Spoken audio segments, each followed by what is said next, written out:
Once upon a time, there was an old king who lay on his deathbed, thinking, "This must be the end for me."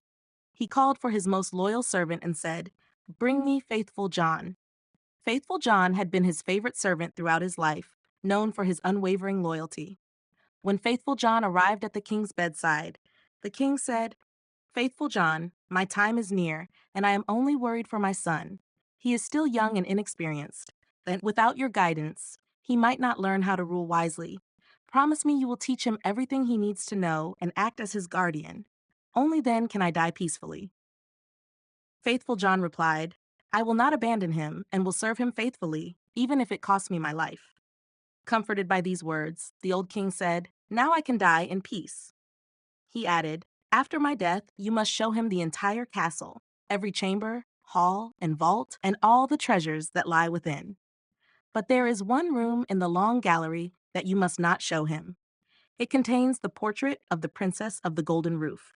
If he sees it, he will fall hopelessly in love, faint, and face great peril because of her. You must protect him from this." Faithful John promised again, and the old king laid his head on the pillow and died peacefully. When the king was buried, Faithful John told the young king about the promise he had made to his father. He assured him, "I will keep my word and be as loyal to you as I was to him, even if it costs me my life." Once the mourning period ended, Faithful John said, "It is time for you to see your inheritance. I will show you your father's palace." He guided him through the castle, showing him all the wealth and magnificent rooms, except for the one room he did not open, which contained the dangerous portrait.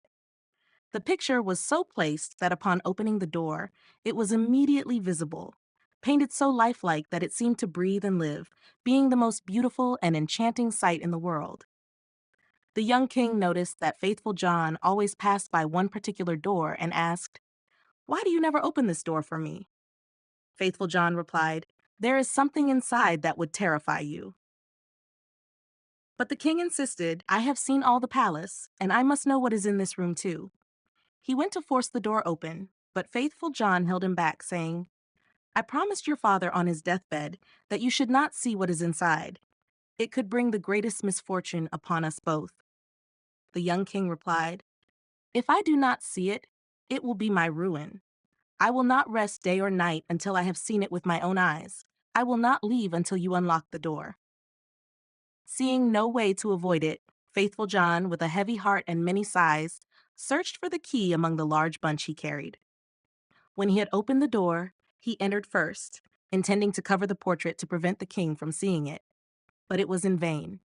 The king stood on tiptoe and looked over John's shoulder. When he saw the portrait of the maiden, so magnificent and gleaming with gold and precious stones, he fainted to the ground. Faithful John lifted him up, carried him to his bed, and sorrowfully thought, "The misfortune has happened. Lord God, what will come of it?" Then he revived the king with wine until he came to himself again. The first words the king spoke were, "Ah, whose is this beautiful image?" "That is the Princess of the Golden Roof," answered Faithful John. The king continued, "My love for her is so immense that if all the leaves on the trees were tongues, they could not express it. I will give my life to win her. You, my most faithful John, must help me." Faithful John pondered long on how to approach the situation, for it was incredibly challenging to even catch a glimpse of the princess. Eventually, he devised a plan and said to the king, "Everything she surrounds herself with is made of gold: tables, chairs, dishes, cups, bowls, and all household items. Among your treasures are 5 tons of gold. Let one of the kingdom's goldsmiths craft them into all sorts of vessels and utensils, birds, wild animals, and wonderful creatures. These will surely please her, and we can take them to her and try our luck." The king summoned all the goldsmiths in his realm, and they worked day and night until the most splendid items were completed. Once everything was loaded onto a ship, Faithful John put on the attire of a merchant, and the king did the same to remain entirely unrecognizable. Then they sailed across the sea until they reached the city where the Princess of the Golden Roof lived. Faithful John bade the king stay behind on the ship and wait for him. "Perhaps," he said, "I shall bring the princess with me. Therefore, make sure everything is in order. Have the golden vessels displayed and the whole ship decorated." Then he gathered together all kinds of golden objects in his apron, went ashore, and walked straight to the royal palace. When he entered the palace courtyard, a beautiful girl stood by the well, holding 2 golden buckets in her hands and drawing water with them. As she turned to carry away the sparkling water, she saw the stranger and asked who he was.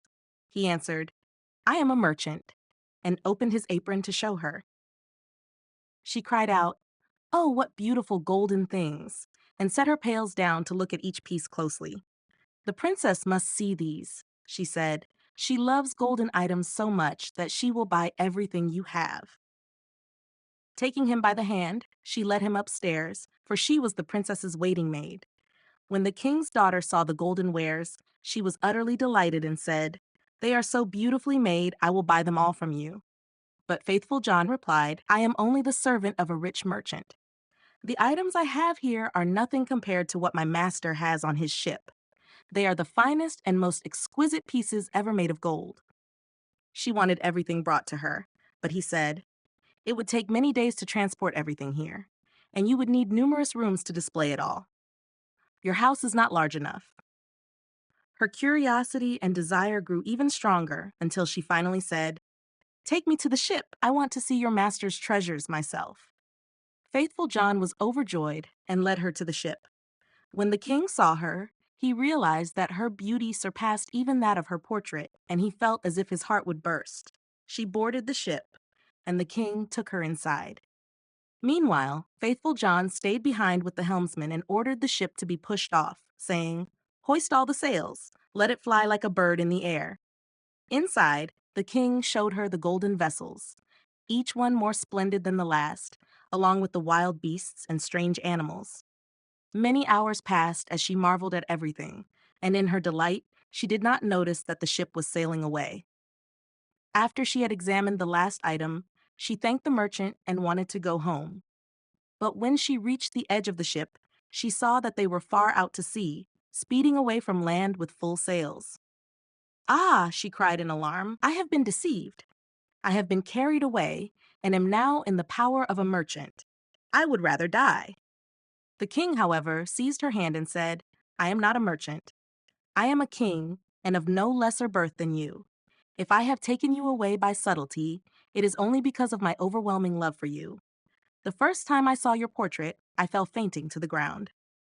When the princess of the golden roof heard this, she was comforted, and her heart inclined toward him. She willingly consented to become his wife.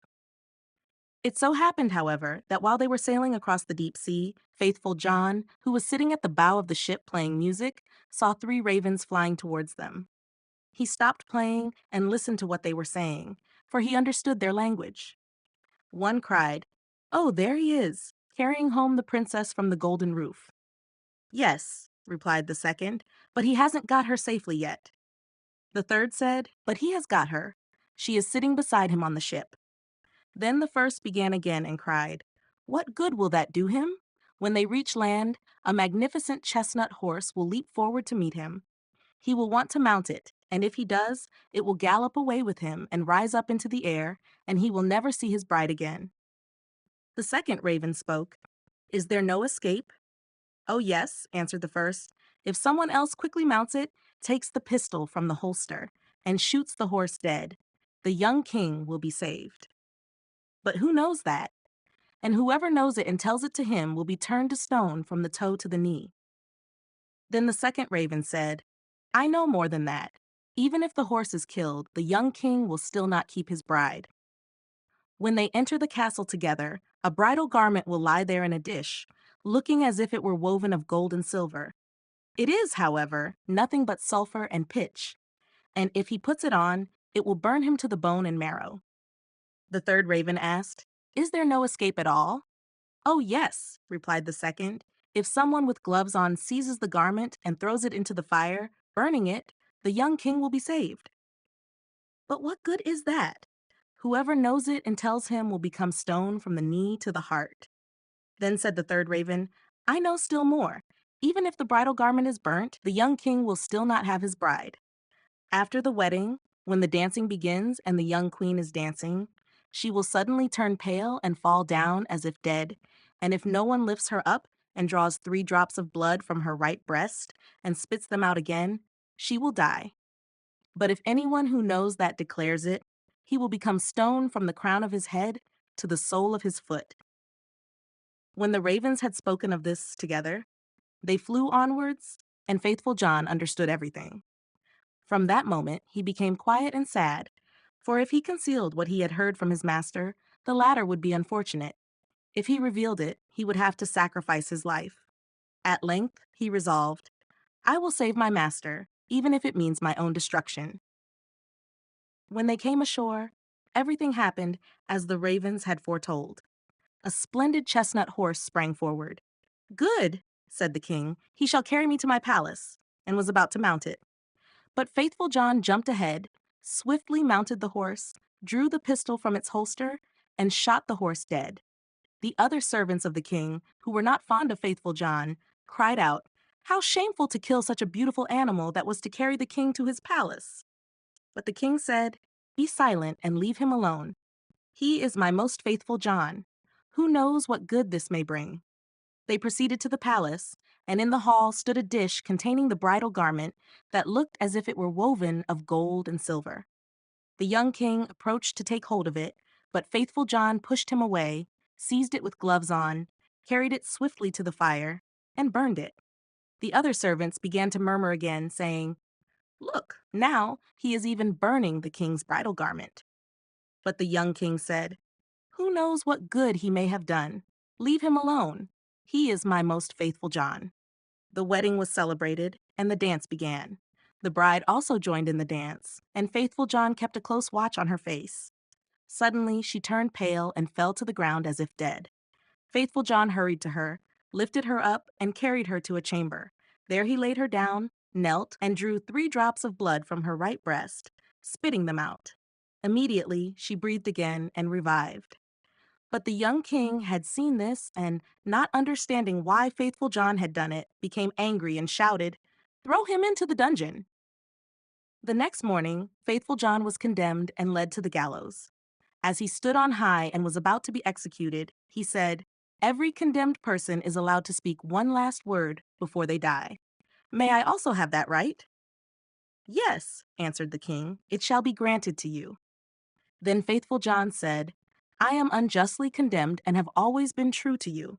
And he recounted how he had heard the conversation of the ravens at sea, and how he had had to do all those things to save his master. Then the king cried, "Oh, my most faithful John, pardon, pardon, bring him down." But as faithful John spoke his last word, he fell lifeless and turned into stone.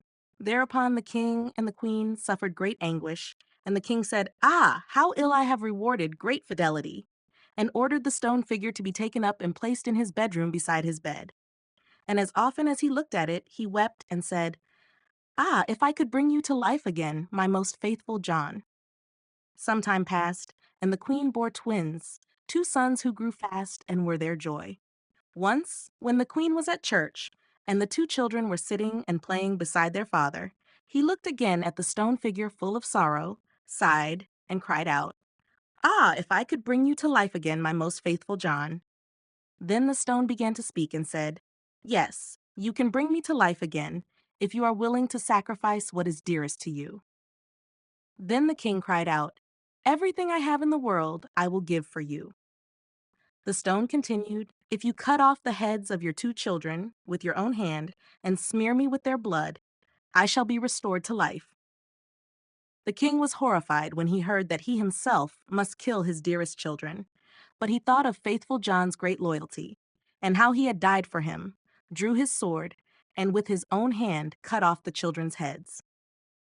And when he had smeared the stone with their blood, life returned to it, and faithful John stood once more fresh and healthy before him. He said to the king, "Your fidelity shall not go unrewarded," and took the heads of the children, placed them back on, and smeared the wounds with their blood, upon which they became whole again immediately, sprang about, and continued playing as if nothing had happened. Then the king was full of joy, and when he saw the queen coming, he hid faithful John and the 2 children in a large cupboard. When she entered, he said to her, "Have you been praying in the church?" "Yes," she replied. but I have constantly been thinking of faithful John and how he became so unfortunate because of us." Then he said, "Dear wife, we can bring him back to life, but it will cost us our 2 little sons, whom we must sacrifice." The queen turned pale and was horrified at heart, but she said, "We owe it to him for his great loyalty." Then he rejoiced that she thought as he had thought, went and opened the cupboard, brought out the children and faithful John, and said, "God be praised, he is saved, and we have our little sons back too," and told her how everything had occurred. Then they lived together in happiness until the end of their days. The Good Trade. Once upon a time, there was a peasant who had taken his cow to the market and sold her for 7 thalers. On his way back, he had to pass by a pond where he heard frogs croaking in the distance. "Well," he muttered to himself, "they're also shouting into the fields. It's 7 I've let loose, not 8. When he approached the water, he called out to them, "You foolish creatures! Don't you know any better? It's 7 thalers, not 8. However, the frogs persisted with their "ack, ack, ack, ack, ack." To the farmer's ear, the sound of a frog's cry, "ack," sounded like the word acht, which means 8 in German. "Very well, if you won't believe me, I'll count it out for you," he said.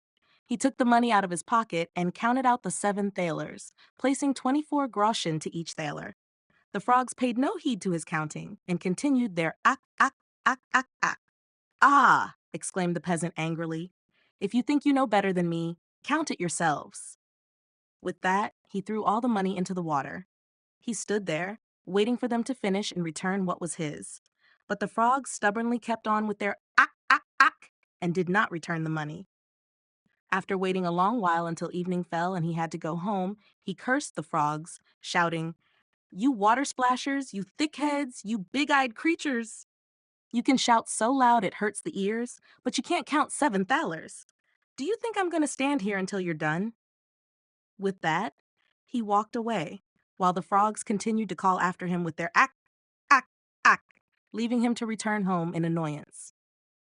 Sometime later, he acquired another cow, slaughtered it, and calculated that if he sold the meat well, he could earn as much as both cows were worth and have the hide as well.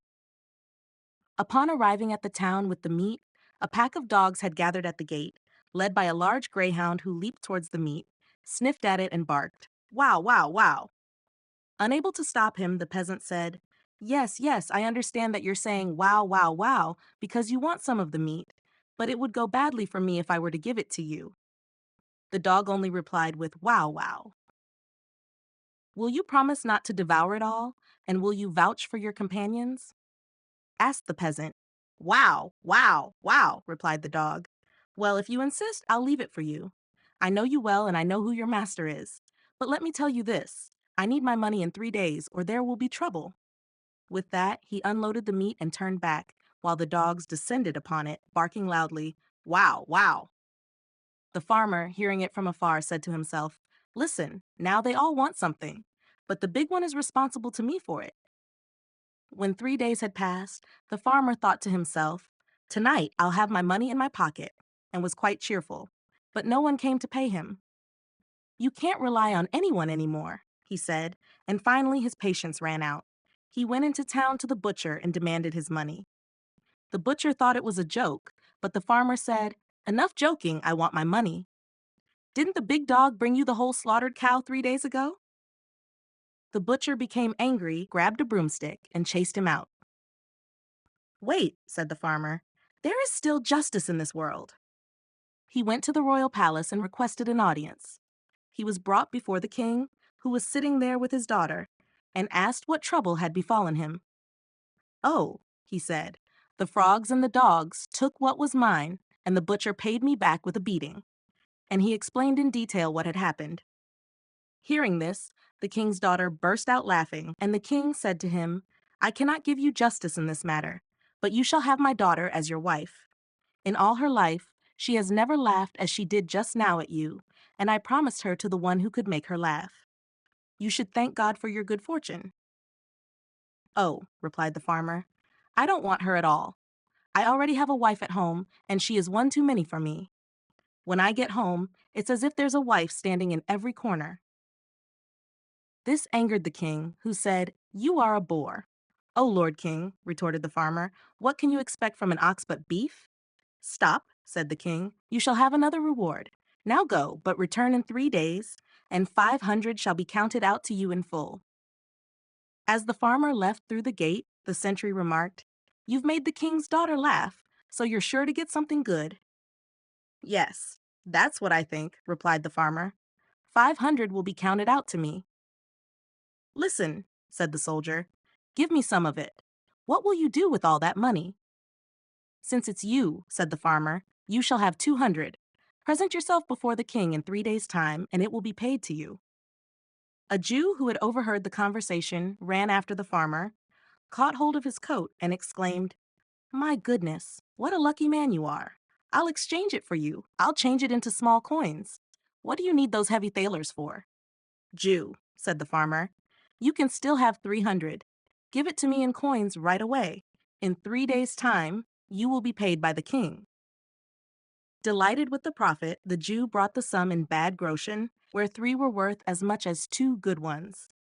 After 3 days, as commanded by the king, the farmer went before him. "Take off his coat," said the king, "and he shall have his 500. "Ah," said the farmer, "they no longer belong to me. I gave 200 to the sentry, and 300 were changed by the Jew for me. So by rights, nothing belongs to me." At that moment, the soldier and the Jew entered and demanded what they had gained from the farmer, receiving their due punishment. The soldier endured it patiently, knowing full well what it meant, but the Jew cried out pitifully, "Oh dear, are these the heavy thalers?" The king laughed at the farmer and, with his anger dissipated, said, "Since you have lost your reward before receiving it, I will give you something in its place. Go to my treasury and take as much money as you wish." The farmer didn't need to be told twice and filled his large pockets with whatever would fit. Afterwards, he went to the inn and counted his money. The Jew had followed him and overheard him muttering to himself, "That scoundrel of a king has deceived me after all. Why couldn't he have given me the money himself? Then I would have known what I had. How can I be sure now if what I've put in my pockets is correct?" "Heaven preserve us," thought the Jew. "He is speaking disrespectfully of our lord the king. I'll go and inform on him, and then I'll get a reward, and he'll be punished." When the king heard what the farmer had said, he became furious and ordered the Jew to bring the offender to him. The Jew ran to the farmer and said, "You must go immediately to the king in the clothes you are wearing." "I know better than that what is appropriate," answered the farmer. "First, let me have a new coat made. Do you think a man with so much money in his pocket should go in that old ragged coat?" Seeing that the farmer would not move without a different coat, and fearing that if the king's anger subsided, he would lose his reward and the farmer his punishment, the Jew said, "Out of pure friendship, I will lend you a coat for the short time. People will do anything for love." The farmer accepted this offer, put on the Jew's coat, and went off with him. The king confronted the farmer about the slanderous remarks the Jew had reported. "Oh," said the farmer, "a Jew always speaks lies. No true words ever come from his mouth. That rascal there would claim that I'm wearing his coat." "What's this?" shrieked the Jew. "Isn't this coat mine? Didn't I lend it to you out of pure friendship so you could appear before the Lord King?" On hearing this, the king said, "The Jew has surely deceived one of us, either me or the farmer," and ordered him to be paid some more heavy thalers. The farmer, however, went home in the good coat with the good money in his pocket, thinking to himself, "This time I've hit the jackpot." 8. The Wonderful Musician. Once upon a time, there was a wonderful musician who wandered alone through a forest, lost in his thoughts. When he found himself with nothing more to ponder, he said to himself, "Time is passing slowly here in the forest. I should find myself a good companion." He then took his fiddle from his back and played so beautifully that the music echoed through the trees. Before long, a wolf came trotting through the thicket towards him. "Ah, a wolf approaches." "I have no desire for his company," said the musician, but the wolf drew nearer and exclaimed, "Oh, dear musician, what a splendid tune you play. I wish to learn that too." "It's easy to learn," replied the musician. "You only need to do everything I tell you." "Oh, musician," said the wolf, "I will obey you as a pupil obeys his master." The musician instructed him to follow, and as they walked together, they reached an old oak tree that was hollow inside and split in the middle. "Look here," said the musician, "if you wish to learn to play, place your front paws into this crevice." The wolf obeyed, but the musician swiftly picked up a stone and with a single blow wedged the wolf's paws so tightly that he could not move.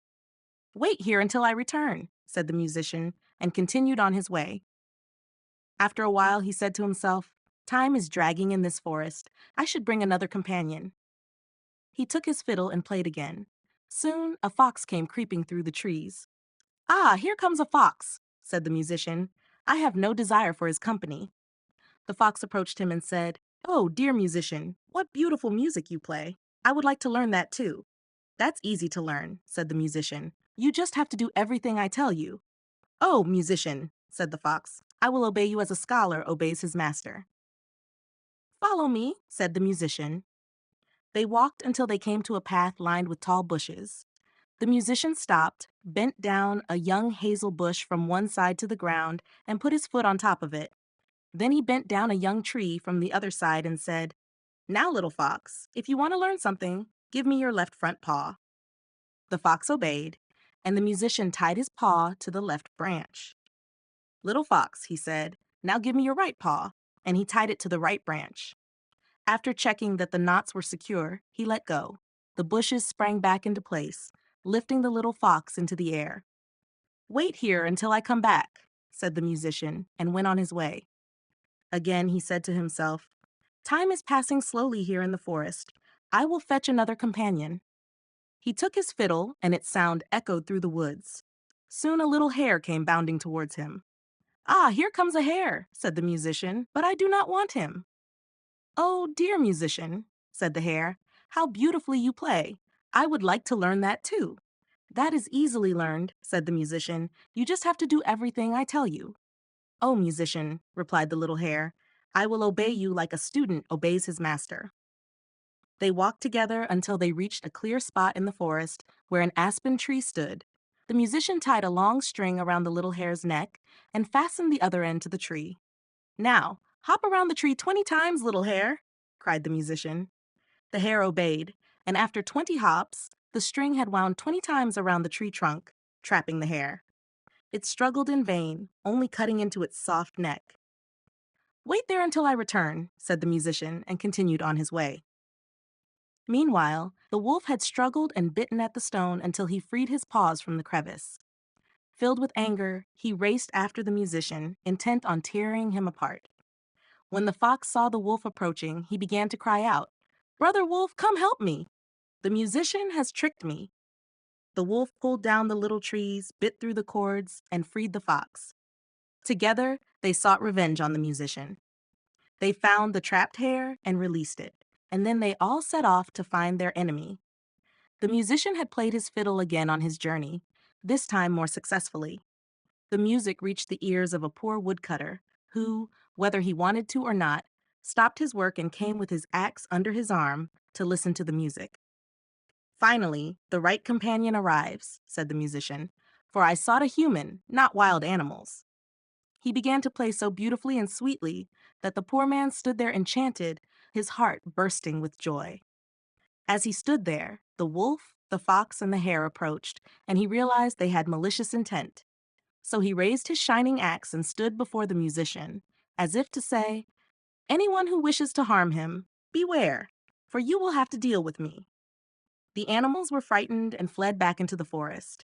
The musician played another tune in gratitude to the man, and then continued on his way. The 12 Brothers. Once upon a time, there was a king and a queen who lived happily together and had 12 children, all boys.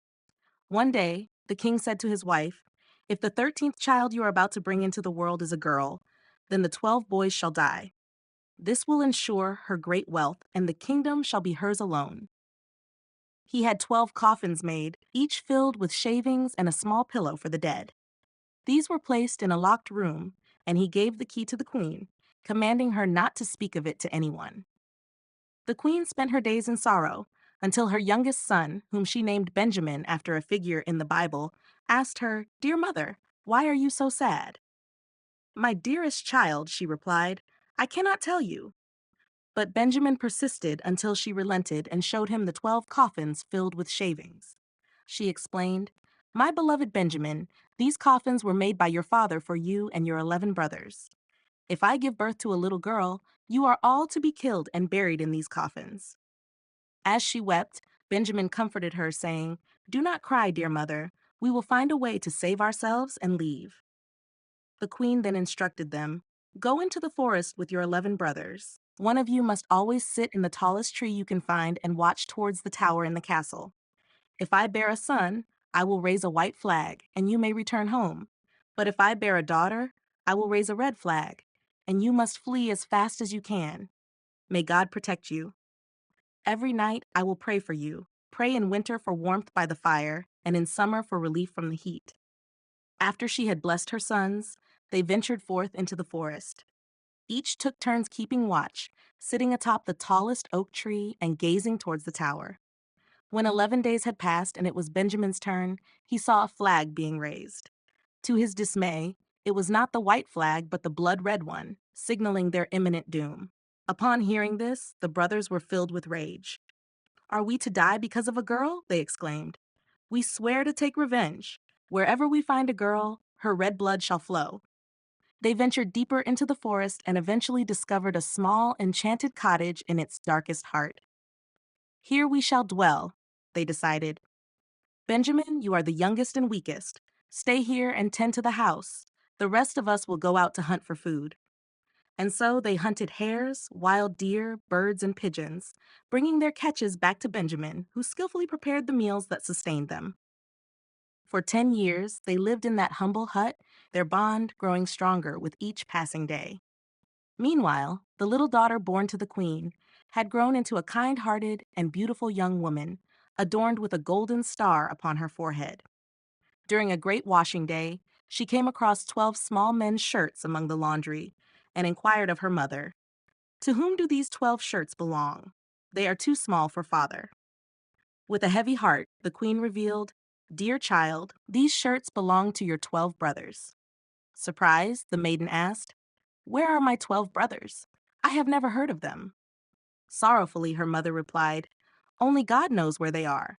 They wander the world. Curious and concerned, the maiden persisted. Her mother then led her to a locked chamber and unveiled the 12 coffins filled with shavings and pillows for heads. These coffins, she explained, were meant for your brothers, but they departed secretly before you were born. She recounted the tale of their father's decree. Upon hearing this, the maiden reassured her mother, Dear mother, do not weep. I will go and seek my brothers. So she took the 12 shirts and ventured forth, straight into the vast forest. She walked the entire day, and by evening arrived at a bewitched hut. She entered and found a young boy who, astonished by her beauty, her royal attire, and the star on her forehead, asked, From where do you come, and to where are you bound? She replied, I am a king's daughter seeking my 12 brothers, and I will journey as far as the sky is blue until I find them. She showed him the 12 shirts, proof of her quest. The boy, recognizing the shirts, exclaimed, I am Benjamin, your youngest brother. Tears of joy flowed as they embraced, overcome with happiness at their reunion. However, Benjamin warned her, Dear sister, there is a serious issue. We have vowed to kill any maiden we meet because we had to abandon our kingdom on account of a girl. She responded, I will gladly die if it means saving my 12 brothers. Benjamin quickly reassured her, No, you shall not die. Hide beneath this tub until our 11 brothers return, and I will make peace with them. She complied, hiding under the tub. When the brothers returned from hunting that night and sat down for dinner, they inquired, What's the news? Benjamin replied, Don't you know anything? No, they said. He continued, You have been in the forest, but I stayed home and yet know more than you. They pressed him eagerly, Tell us then. He made them promise, Will you spare the first maiden who meets us? Yes, they all agreed. She shall have mercy, only tell us. Benjamin then revealed, Our sister is here. He lifted the tub and outstepped the king's daughter in her royal garments with the golden star on her forehead. She was breathtakingly beautiful. The brothers rejoiced, embracing and kissing her, filled with love and happiness. From then on, she stayed at home with Benjamin and assisted him with the chores. The other 11 went into the forest, catching game and gathering food. The little sister and Benjamin took care of preparing the meals. She fetched wood for cooking, gathered herbs for vegetables, and ensured that dinner was always ready when the brothers returned. She also kept the house in perfect order, covering the beds with clean white linens. The brothers were content and lived in harmony with her. One day, the sister and Benjamin prepared a grand feast. As they all gathered to eat, they were full of joy. Nearby, there was a small garden with 12 lilies, also called students. Wishing to delight her brothers, she plucked the 12 flowers, intending to give one to each brother. But the moment she picked them, the 12 brothers were transformed into 12 ravens and flew away over the forest. The house and garden vanished, leaving the maiden alone in the wild. Desolate, she looked around and saw an old woman standing beside her. The woman said, "My child, what have you done? Why did you not leave the 12 white flowers standing? They were your brothers, who are now forever changed into ravens." The maiden wept bitterly, asking, "Is there no way to save them?" The old woman replied, "There is only one way in the entire world, but it is so difficult that you may not succeed. You must remain silent for 7 years without speaking or laughing. If you utter even a single word, and even if only an hour remains of the 7 years, all will be in vain, and your brothers will perish by that one word." Resolutely, the maiden thought to herself, "I am certain I will free my brothers." She climbed a tall tree, sat there spinning, and neither spoke nor laughed. It happened that a king was hunting in the forest. His great greyhound ran to the tree where the maiden sat and barked and whined. The king came by and saw the beautiful maiden with the golden star on her brow. Captivated by her beauty, he called up, asking if she would be his wife. She gave no answer but nodded slightly. He climbed the tree, carried her down, placed her on his horse, and brought her to his castle. Their wedding was celebrated with grand festivities, but the bride neither spoke nor smiled. Years passed, and they lived happily together. However, the king's mother, a wicked woman, began to slander the young queen, saying to the king, "This is a common beggar girl you have brought back. Who knows what wickedness she practices in secret? If she cannot speak, she should at least laugh. But those who do not laugh must have a guilty conscience." At first, the king refused to believe her, but the queen mother persisted, accusing her of many evil deeds, until the king was swayed and sentenced his wife to death. A large fire was prepared in the courtyard where the queen was to be burned. The king stood at a window, watching with tearful eyes, for he still loved her deeply. As she was tied to the stake and the flames began to lick at her clothes, the last moment of the 7 years expired. Suddenly, a sound like the rustling of wings was heard in the air, and 12 ravens flew down, transforming into her 12 brothers. They extinguished the flames, freed their sister, and embraced her. Now that she could speak, the maiden explained to the king why she had been silent and had never laughed. The king rejoiced upon hearing her innocence, and they lived in peace and unity. The wicked stepmother was brought before the court, condemned, and cast into a barrel filled with boiling oil and venomous snakes, where she met a grim end. The Pack of Ragamuffins. Once upon a time, the cock said to the hen, "The nuts are ripe now. Let's go to the hill and eat our fill before the squirrel takes them all." The hen replied, "Yes, let's go have some fun together." So they went to the hill and enjoyed the bright day, staying until evening. I'm not sure whether they had eaten too much or had become too proud, but they decided they didn't want to walk home. Instead, the cock had to build a small carriage from nutshells. When it was finished, the hen sat in it and said to the cock, "You can just pull it along." The cock responded indignantly, "I'd rather walk home than let myself be harnessed to this carriage. No, that's not our deal. I'm willing to be the coachman and sit on the box, but pulling it I will not." As they argued, a duck waddled over and quacked, "You thieving scoundrels! Who told you to come to my nut hill? You will pay for this." With her beak wide open, she lunged at the cock. But the cock was ready and fought back bravely, eventually wounding her so badly with his spurs that she begged for mercy. In her desperation, she agreed to be harnessed to the carriage as punishment. Now the cock took his place as the coachman, and they set off at a gallop. "Duck, go as fast as you can," they cried. After traveling a bit, they encountered two travelers, a pin and a needle. They shouted, "Stop, stop," and explained that it would soon be pitch dark, and they couldn't go any further. The road was dirty, and they had spent too long at the tailor's pub by the gate. Could they ride along for a while? They were thin and didn't take up much space, so the cock let them in, but only after they promised not to step on his or the hen's feet. Late in the evening, they arrived at an inn. Since it was dark, and the duck was too weary, swaying from side to side, they decided to stay the night. The innkeeper initially objected, claiming his house was full and suspecting they were not of high standing. But after some sweet talk and the promise that he could have the egg laid by the hen on the way and keep the duck who laid an egg daily, he agreed to let them stay. They enjoyed themselves, eating and feasting. Early the next morning, before anyone else was awake, the cock woke the hen. Together, they ate the egg and threw the shells on the hearth. Then, they tiptoed to the sleeping needle, picked it up by the head, and stuck it into the cushion of the landlord's chair. They also placed the pin in his towel. Finally, without further ado, they flew away over the heath. The duck, who preferred sleeping outdoors, heard them leaving. She merrily found a stream and swam away, which was much quicker than pulling the carriage. A couple of hours later, the innkeeper finally got up, washed himself, and reached for his towel. The pin scratched his face, leaving a red line from one ear to the other. He went to the kitchen to light his pipe, but as he approached the hearth, the eggshells popped into his eyes. "Everything this morning is against me," he grumbled, and sat down heavily in his grandfather's chair, only to leap up with a scream. The needle had pricked him even worse than the pin. Now thoroughly enraged, he suspected the late-night guests and went to look for them, but they were gone. He swore he would never again let such a pack of ragamuffins into his house.